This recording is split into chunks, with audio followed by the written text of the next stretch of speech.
Hello दोस्तों, welcome to the vintage.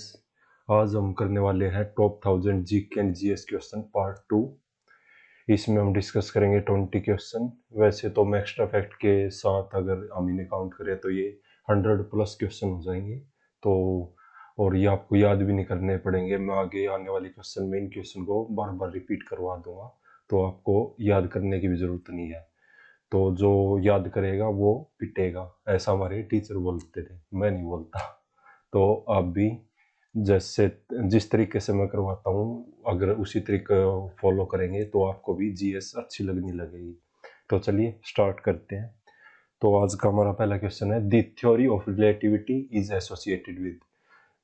The theory of relativity, सापेक्षता का सिद्धांत किसने दिया था? ये दिया था हमारे एल्बर्ट आइंस्टाइन ने, जिनको हम जीनियस बोलते हैं। और इन्होंने एक इक्वेशन भी दी थी, E equal to M C square and photoelectric effect. एक थ्योरी और दी थी इन्होंने, फोटो इलेक्ट्रिक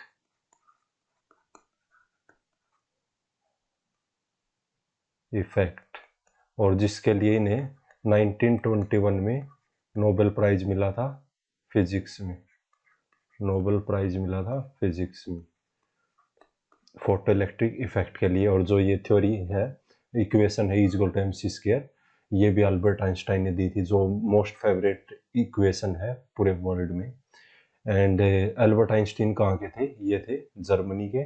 और बाद में जब सेकेंड वर्ल्ड वॉर हुआ तो ये 1940 में यूएस से शिफ्ट हो गए थे। तो ओरिजिनली ये जर्मनी से थे। तो चलिए next is, who is called the father of taxonomy. तो जो हम किसी भी व्यक्ति या जीव जंतुओं का नामकरण करते हैं, टेक्सोनॉमी वही होती है, the naming of things, nomenclature. तो उसके फादर कौन है? उसके फादर है कार्ल लिनियस।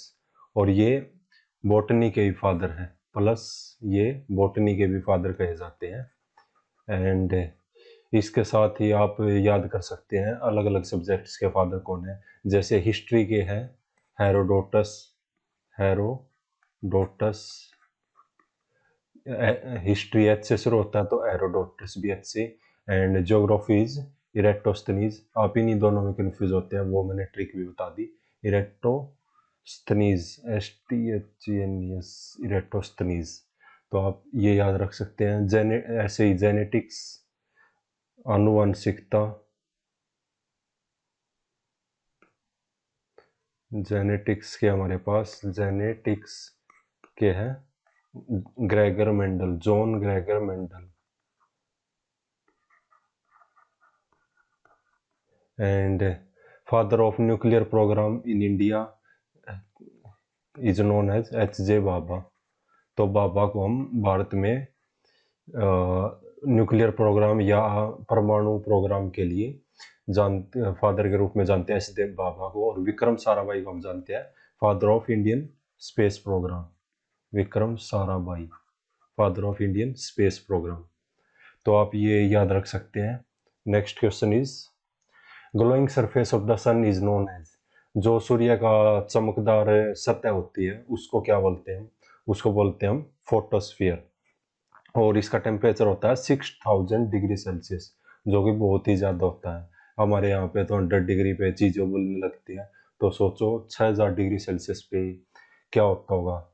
तो जो एसिड होती है, राख होती है, वो भी नहीं बचती होगी 6000 डिग्री सेल्सियस में।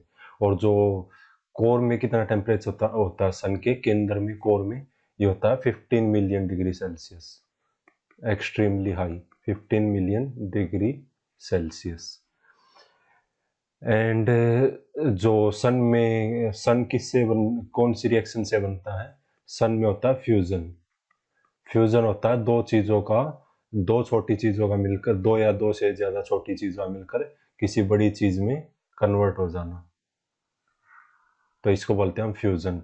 ऐसे ही फीजन होता है, फीजन में होता है किसी बड़ी चीज का छोटी चीजों में टूट जाना, तो इसको बोलते हैं फ्यूजन। सन में होता है फ्यूजन, क्योंकि हाइड्रोजन और हाइड्रोजन मिलकर हीलियम बनाते हैं। तो ये क्वेश्चन भी पूछता है कि सन में कौन सी गैसेज पाई जाती है, तो आप बोल सकते हैं हाइड्रोजन एंड हीलियम। तो ये दो गैसें मिलती हैं सन के अंदर। Next question is, By which of the following amendment of the Constitution fundamental duties of the citizens were added to the Constitution of India? तो जो फंडामेंटल ड्यूटीज है वे कौन से संविधान संशोधन द्वारा हमारे संविधान में जोड़ी गई? तो ये था 42nd अमेंडमेंट 1976। इसके द्वारा फंडामेंटल ड्यूटीज कॉन्स्टिट्यूशन में जोड़ी गई। और जो अमेंडमेंट के लिए हमारे पास आर्टिकल है, जो कॉन्स्टिट्यूशन ने हमें अमेंडमेंट संशोधन करने का अधिकार दिया है, वो दिया है आर्टिकल 368 में। एंड 42nd अमेंडमेंट जो 1976 में आता है, इसको हम मिनी कॉन्स्टिट्यूशन भी बोलते हैं, लघु संविधान, मिनी कॉन्स्टिट्यूशन, क्योंकि इसमें बहुत सारे संविधान में संशोधन किए गए थे, बहुत सारे चेंजेस किए गए थे, जिस वजह से इसे मिनी कॉन्स्टिट्यूशन बोला जाता है। और इसी के जरिए हमने कॉन्स्टिट्यूशन में socialist, secular and integrity, secular and integrity, ये 3 वर्ड भी हमने संविधान में जोड़े थे या फिर प्रीएम्बल में जोड़े थे। पहले ये वर्ड नहीं थे प्रीएम्बल में, हमने 1976 में इन्हें कॉन्स्टिट्यूशन में जोड़ा था। और इसमें हमने क्या किया था, फंडामेंटल ड्यूटीज को जोड़ा था। फंडामेंटल ड्यूटीज अब हमारे आती है आर्टिकल 51A में। और कौन सी कमेटी की रिकमेंडेशन पे हमने फंडामेंटल ड्यूटीज को जोड़ा था? वो थी स्वर्ण सिंह कमेटी, स्वर्ण सिंह कमेटी। एंड जो फर्स्ट अमेंडमेंट हुआ था वो हुआ था 1951 में, आप ये याद रख सकते हैं। फर्स्ट अमेंडमेंट हुआ था 1951 में। और इसके अलावा भी कुछ इम्पोर्टेंट अमेंडमेंट्स है जो आप याद रख सकते हैं, जो एग्जाम में बार बार रिपीट होते रहते हैं, तो वो मैं आपको बता देता हूँ। तो second important is 44th amendment 1978 में आया था ये। इसमें हुआ था जो राइट टू प्रॉपर्टी था, राइट टू प्रॉपर्टी, उसको फंडामेंटल राइट से हटाकर कॉन्स्टिट्यूशनल राइट बना दिया गया था।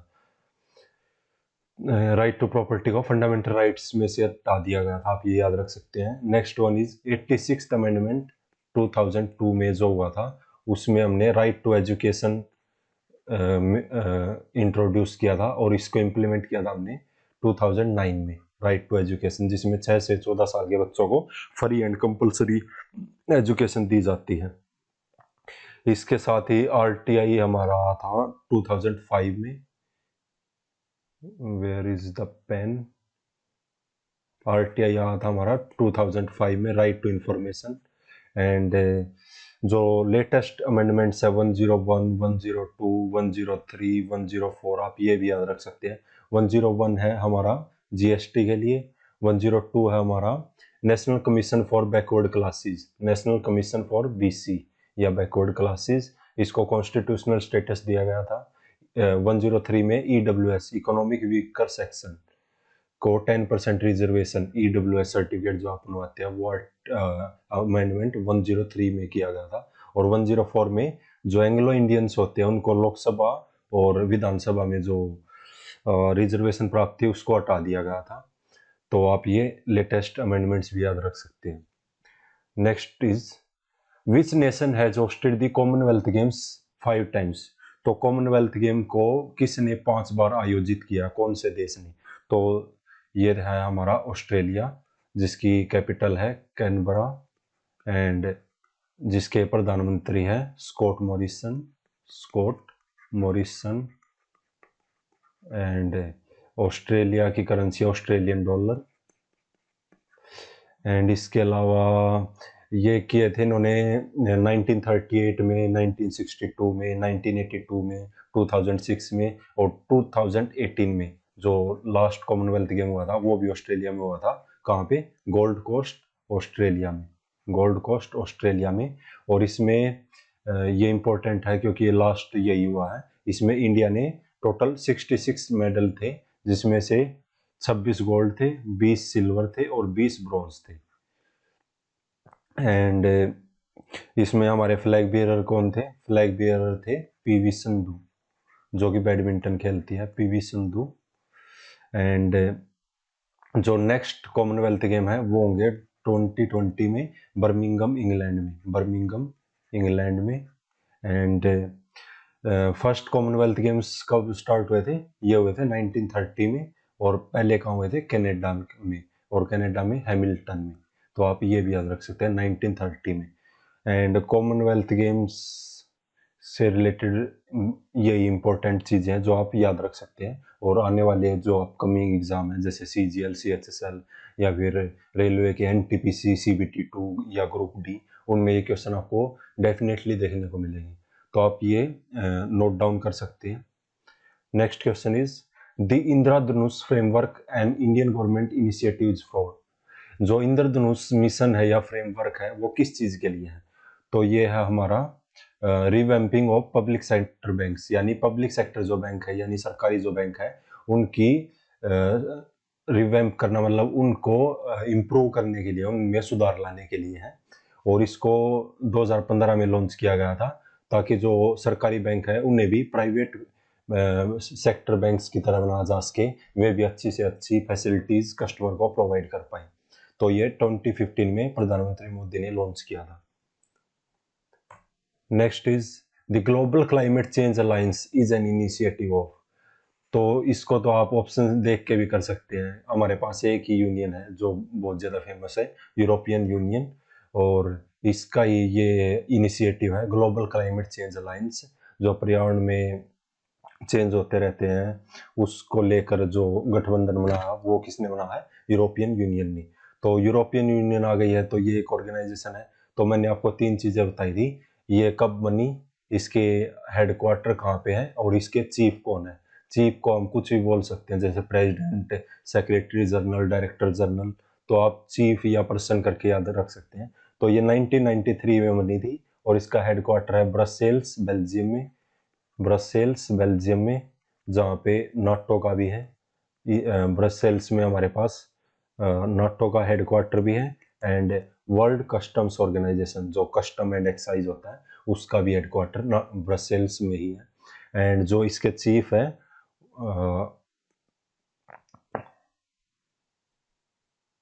वो है Ursula Ursula von der Leyen. ये है जर्मनी की। और आप उर्सुला से भी याद रख सकते हैं फर्स्ट नेम, ये भी आपके लिए काफ़ी है। एंड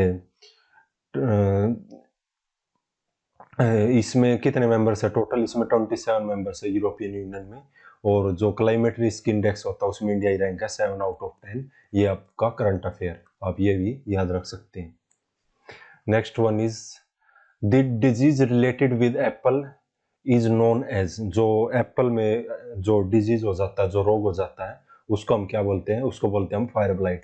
जैसे आपने देखा होगा कि सेब के ऊपर दाग सा लग जाता है तो उसे ही बोलते हैं हम फायर ब्लाइट, और सेब खराब होने लग जाती है। ये ज़्यादातर फ्रूट्स में होता है, मोस्टली सेब में ही होता है। तो आप एप्पल्स के साथ इस डिजीज को याद रख सकते हैं, fire blight. Next one is which of the following is a scalar quantity. Scalar quantity क्या होता है? जिसका मैग्नीट्यूड हो, यानी जिसका कोई वैल्यू हो जिसे हम नंबर्स में डिनोट कर सके, and but no direction, direction नहीं हो, वो किसी भी डायरेक्शन में हो सकती है, इसकी कोई डायरेक्शन नहीं होती, तो इसको बोलते हैं हम स्केलर क्वांटिटी। और एक होता है वेक्टर क्वांटिटी। वेक्टर क्वांटिटी होता है जिसमें मैग्नीट्यूड और डायरेक्शन दोनों। तो स्केलर क्वांटिटी हमारे पास mass, speed, time, distance, area, volume, density and temperature. तो ये हमारे पास स्केलर क्वांटिटी है जिनका मैग्नीट्यूड होता है बट डायरेक्शन नहीं होती है। ऐसे हमारे पास वेक्टर क्वांटिटी होती है जिनमें velocity, momentum, force, acceleration, displacement, ये होते हैं वेक्टर क्वांटिटी जिनमें मैग्नीट्यूड और डायरेक्शन दोनों होता है। तो आप ये भी नोट डाउन कर सकते हैं। Next one is the Moplah rebellion took place between the years. जो मोपला विद्रोह था, रिबेलियन था, वो कब हुआ था? ये हुआ था 1921-22 में। और ये कहाँ पे हुआ था? मोपला है मालाबार कोस्ट, केरला में, मालाबार केरला में। ये क्यों हुआ था? क्योंकि वहाँ के जो हिंदू लैंडलॉर्ड्स थे उनको ब्रिटिशर्स सपोर्ट करते थे, अंग्रेज सपोर्ट करते थे, और जो अदर कास्ट या अदर रिलीजन के जो लोग थे उन्हें उन पे अत्याचार करते रहे, टैक्स लगाते थे। तो उन्होंने विद्रोह कर दिया था मोपला। तो इसे ही बोलते हैं मोपला रिबेलियन या मोपला विद्रोह। एंड इसके साथ ही आप एक विद्रोह याद रख सकते हैं 1857 रिबेलियन या रेवोल्यूशन। तो ये कब हुआ था? ये स्टार्ट हुआ था 10 मई 1857 को और एंड हुआ था 1 नवंबर 1858 को। ये क्वेश्चन भी बार बार रिपीट हो चुका है CGL में भी, NTPC में भी। ये शुरू हुआ था मेरठ से, बैरकपुर से, जहाँ पर मंगल पांडे थे। एंड कहाँ पे एंड हुआ? ये हुआ ग्वालियर में एंड। और मेरठ में बैरकपुर छावनी से शुरुआत हुई थी और मंगल पांडे जो थे उन्हें 8 अप्रैल को फांसी दे दी गई थी 1857 को विद्रोह करने के लिए। तो आप ये भी याद रख सकते हैं। Next one is the famous Gol Gumbaz is located in. जो गोल गुम्बज है वो कहाँ पे है? ये है कर्नाटक के बीजापुर डिस्ट्रिक्ट में, बीजापुर कर्नाटक में। एंड इसको बनाया था मोहम्मद आदिल शाह ने, इसको बनवाया था। मोहम्मद आदिल शाह ने बनवाया था। एंड ये वर्ल्ड में सेकंड लार्जेस्ट डोम है और इंडिया का सबसे second largest dome in the world, और इंडिया में नंबर 1 डोम है लार्जेस्ट डोम में। इंडिया में इंडियाज लार्जेस्ट डोम है ये और सेकंड लार्जेस्ट है वर्ल्ड में। और जो इसके आर्किटेक्ट या डिजाइनर है वो भी आप याद रख सकते हैं। ये क्वेश्चन ही पूछ सकते हैं, अभी तक पूछा तो नहीं है but you can remember that is Yaqut of Dabul, DABUL। तो इन्होंने इसको डिजाइन किया था, तो आप ये भी याद रख सकते हैं। Next one is which of the following awards is associated with only music. Oscar में म्यूजिक, मूवीज वगैरह सब होती है, कांस में म्यूजिक सब, टैगोर में लिटरेरी प्राइज होता है, ये तो साहित्य के लिए दिया जाता है। और ग्रैमी अवार्ड जो होता है वो ओनली म्यूजिक के लिए है और इसको देता है USA। ये 1959 में शुरू हुआ था, 1959 में ये शुरू हुआ था। और जो 2022 में लेटेस्ट हुआ है वो हुआ है हमारा USA के लास वेगास में, LA में। तो लास वेगास LV में, ये तो लॉस एंजलिस होता है, LA तो लास वेगास में हुआ था। एंड जो इसमें 2 रिकॉर्ड है, सबसे ज्यादा मैक्सिमम विनर कौन है अब तक इसमें, मैक्सिमम अवार्ड्स किसने जीते हैं? वो है जॉर्ज सोल्टी।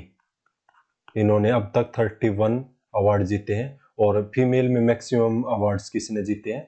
ये बियोंस, इन्होंने जीते हैं 28। बियोंस, इन्होंने 28 अवार्ड्स जीते अभी तक ग्रैमी। तो ये दोनों पर्सन्स के नाम आप याद रख सकते हैं। Next one is who received the Nobel prize for economic sciences in 2020। तो 2020 में नोबेल प्राइज इकोनॉमिक साइंस के लिए किसे मिला था? तो ये विल्सन एंड मिलग्रोम को मिला था। बट ये क्वेश्चन अब आपके लिए इंपॉर्टेंट नहीं है क्योंकि अब 2021 के अनाउंस हो चुके हैं, तो वहां से ही क्वेश्चन पूछेंगे आपको। तो आप या तो गूगल पे लिस्ट देख सकते हैं या फिर मैं आपको बता ही देता हूँ। तो फिजिक्स में मिला था 3 पर्सन को। 1 is Klaus, second is Giorgio and third is Syukuro. तो आप ये याद रख सकते हैं और या फिर इनकी ट्रिक भी बना सकते हैं, या फिर आने वाली वीडियो में मैं आपको इसकी ट्रिक भी बता दूंगा। केमिस्ट्री में मिला था 2 पर्सन्स को। 1 is Benjamin list and second is David Macmillan.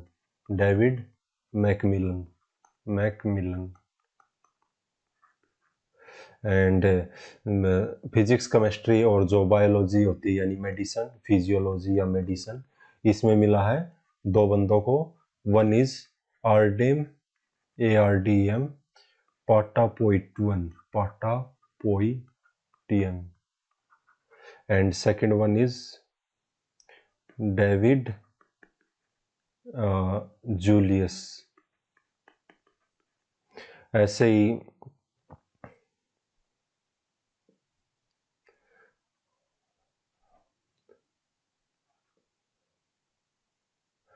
ही हमारे पास मिला है इकोनॉमिक साइंस में इकोनॉमिक्स में ये मिला है ग्वाइडो इम्बन्स, डेविड कार्ड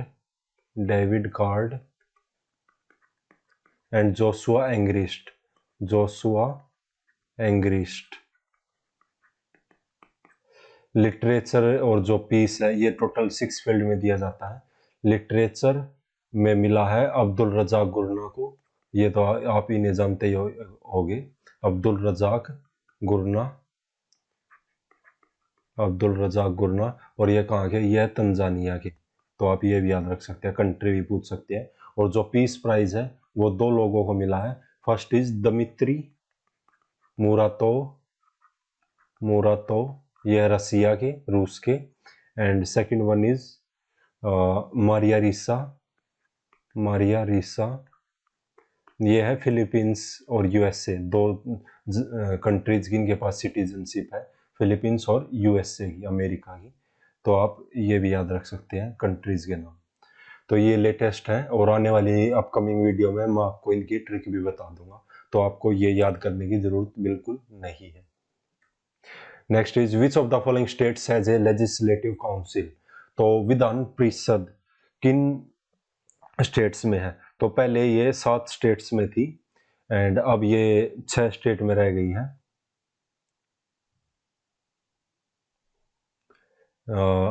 ये थी, आंध्र प्रदेश में भी है। तो इसकी सिंपल से ट्रिक आप याद रख सकते हैं, JB UK ATM। JB को आप कुछ भी बना सकते हैं, जैसे जय भगवान, या फिर आप JGB या कुछ और, जो भी आप का रिलेटिव है। तो JB UK ATM, तो जो JB है वो यूके का ATM यूज करता है, यूके यानी उत्तराखंड या फिर यूनाइटेड किंगडम या ब्रिटेन का ATM यूज करता है। तो जे था जम्मू एंड कश्मीर, लेकिन अब ये यूनियन टेरिटरी बन चुका है, तो अब इसमें विधान परिषद नहीं है। तो लेजिस्लेटिव काउंसिल अब है हमारे पास, जो बड़े बड़े स्टेट है, BR एंड U से UP, K से कर्नाटका, A से आंध्र प्रदेश, T से तेलंगाना, M से महाराष्ट्र। अब ये टोटल 6 स्टेट्स में है। ये क्वेश्चन भी आपसे पूछ सकते हैं, तो लेजिस्लेटिव काउंसिल कितने स्टेट्स में है? तो ये 6 स्टेट्स में है, आप ये भी याद रख सकते हैं। Next one is which of the following hydro electric project is in Uttarakhand. तो उत्तराखंड में हमारे पास टिहरी, आपने पढ़ा भी होगा, टिहरी डैम जो भागीरथी नदी पर है, भागीरथी रिवर पर है। तो ये है हमारा उत्तराखंड में, और कोयना है महाराष्ट्र में, और जो कमेरा या चमेरा है ये है हिमाचल प्रदेश में, और श्रावस्ती है कर्नाटका में। और इसके अलावा जो 2 most important hydro electric project है वो भी आप याद रख सकते हैं। One is Tapovan Vishnugarh.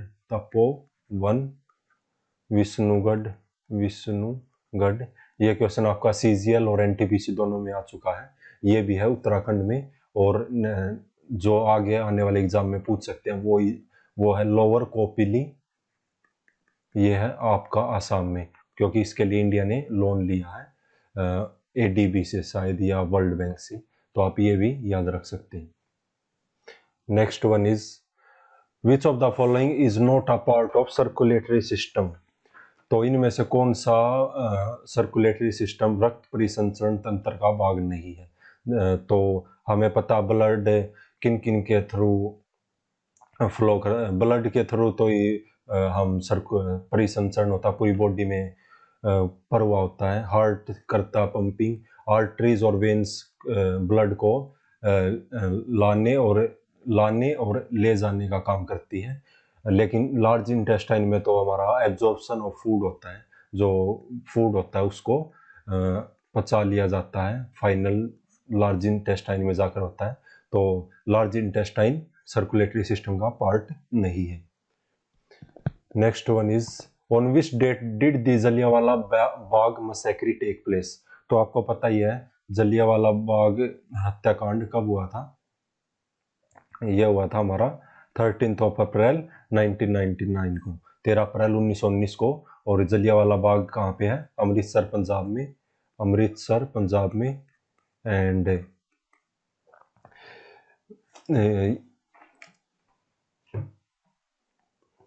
खिलाफत मूवमेंट भी 1919 में हुआ था, खिलाफत मूवमेंट, और रोलेट एक्ट भी हुआ था 1919 में। तो रोलेट एक्ट आया था जनवरी 1919 में, और इसी के खिलाफ ये जलियांवाला बाग में सभा इकट्ठी हुई थी। एंड खिलाफत मूवमेंट दो ब्रदर्स ने शुरू किया था, ये किया था मार्च 1990 में, और मोहम्मद अली और शौकत अली जो दो ब्रदर्स थे उन्होंने ये मूवमेंट को चलाया, और जलियांवाला बाग हत्याकांड हुआ था 13 अप्रैल 1919 को। तो आप ये भी याद रख सकते हैं। और ये किसके लिए कर रहे थे, क्योंकि इनके दो लीडर्स को अरेस्ट कर लिया गया था। उनमें से वन थे Satyapal Malik and one was Saifuddin Kitchlew. इनको रोलेट एक्ट के तहत गिरफ्तार कर लिया गया था। तो इनके विरोध में जलियांवाला बाग में प्रदर्शन कर रहे थे, और जनरल डायर ने गोलीबारी शुरू कर दी थी, ये तो आप जानते ही हैं, जिनको उधम सिंह ने 1940 में लंदन जाके मार दिया था। Next one is Jallianwala Bagh massacre took place during the term of viceroy. ये क्वेश्चन मैंने अलग से इसलिए रखा क्योंकि ये बहुत ही ज्यादा इंपॉर्टेंट है, क्योंकि जलियांवाला बाग के बारे में बहुत कुछ पढ़ लेते हैं हम, लेकिन ये क्वेश्चन हम इग्नोर कर देते हैं। तो जो जलियांवाला बाग मैसेक्री थी, ये हुई थी लॉर्ड चेम्सफोर्ड के टाइम पे। एंड बाकी डिटेल तो मैं आपको बता ही चुका हूँ, तो इस क्वेश्चन को आप अलग से भी नोट कर सकते हैं कि लॉर्ड चेम्सफोर्ड के टाइम पे जलियांवाला बाग मैसेक्री हुआ था। Next one is which of the following is not a part of auxiliary memories in computer system. तो ऑक्सिलरी मेमोरी का कौन सा पार्ट नहीं है, तो इनमें से बाकी सब ऑक्सिलरी मेमोरी है, but P ROM auxiliary memory नहीं है। तो सबसे पहले आपको अंडरस्टैंड करना है कि ऑक्सिलरी मेमोरी क्या होता है। तो ऑक्सिलरी का मतलब होता है सहायक, यानी सपोर्टिंग मेमोरी। तो जो मेन मेमोरी को जो सपोर्ट करे उसे बोलते हैं ऑक्सिलरी मेमोरी। तो रोम को रैंडम जो मेमोरी होती है, जैसे रैम होती है, रैम, इसको या फिर सीपीयू को जो डेटा ट्रांसफर करना होता है वो रोम करता है। तो P ROM programmable read only memory, ये परमानेंट मेमोरी होती है। और ऑक्सिलरी मेमोरी होती है नॉन वोलेटाइल, जो परमानेंट मेमोरी होती है, नॉन वोलेटाइल जो परमानेंट मेमोरी होती है ये होती है। एंड जो रैम सीपीयू ये होती है वोलेटाइल मेमोरी, जो बार बार चेंज होती रहती है। तो पी रोम एक नॉन वोलेटाइल यानी परमानेंट मेमोरी है। तो ऑक्सिलरी मेमोरी नॉन वोलेटाइल यानी परमानेंट मेमोरी है। तो आप अगर आपको पता रैम वोलेटाइल है और रोम नॉन वोलेटाइल है, तो इससे भी आप ऑप्शन को मार्क कर सकते थे। And C D ROM, floppy, magnetic tapes, ये सब वोलेटाइल मेमोरीज हैं like RAM.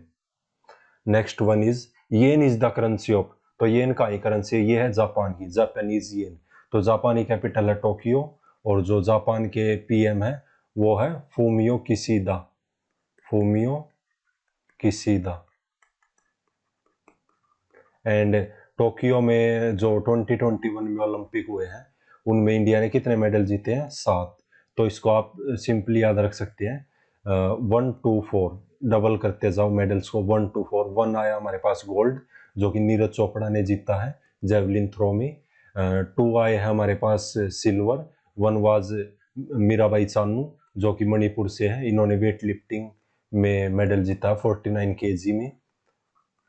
And second one was Ravi Dahiya from Haryana, इन्होंने रेसलिंग में ये मेडल जीता है सिल्वर। एंड जो 4 ब्रॉन्ज मेडल है वो जीते हैं हमारे पास जो मेंस हॉकी टीम है इंडिया की, मेंस हॉकी टीम, इन्होंने पीवी सिंधु जो बैडमिंटन खेलती है, पीवी सिंधु बैडमिंटन के लिए, और ये है तेलंगाना से, हैदराबाद से। And third one is Lovlina Borgohain, ये है, इन्होंने जीता बॉक्सिंग में, और ये है आसाम से, बॉक्सिंग, और ये है आसाम से। And fourth and note the list was by Bajrang Punia from Haryana, और इन्होंने भी रेसलिंग में ब्रॉन्ज मेडल जीता। तो आप ये भी याद रख सकते हैं, जो कि आपके आने वाले एग्ज़ाम में बहुत ज़्यादा हेल्पफुल रहेंगे। तो अगर आपको वीडियो अच्छी लगी हो तो आप चैनल को सब्सक्राइब कर सकते हैं, और अगर आपको कोई भी सजेशन देना हो तो आप कमेंट बॉक्स में बता सकते हैं। और एंड पीडीएफ के लिए आप टेलीग्राम चैनल को ज्वाइन कर सकते हैं, जिसका लिंक मैं आपको डिस्क्रिप्शन और कमेंट बॉक्स में दे दूंगा। तो okay, thank you, bye bye.